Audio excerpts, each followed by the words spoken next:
how to use a reward code at the drive-thru in McDonald's app.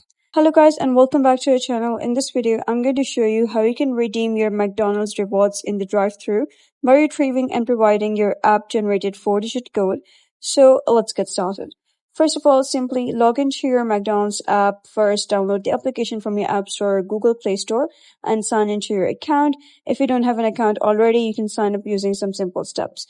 So once you do so, you'll be redirected to an interface like this. Now, if you have a promo code, you can simply click on more over here at the bottom right. And then you can click on promo codes over here and simply manually type into this over here. So this is basically a 4-digit code that you're going to type over here, click on submit, and then you can show that to the employee of McDonald's at the drive-thru, and then they will recheck that and give you the code discount. And the alternate way is that if you have some reward codes stacked up on your McDonald's application, you'll be able to see a QR code over here at the top. So you can simply click on that QR and then you'll be redirected to an interface that will have a QR barcode along with some code.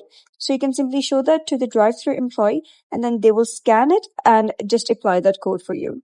So that is basically how you can use a reward code at the drive-thru in McDonald's app. So if you found this guide helpful, give it a thumbs up and don't forget to subscribe for more helpful tutorials. I'll see you in the next video.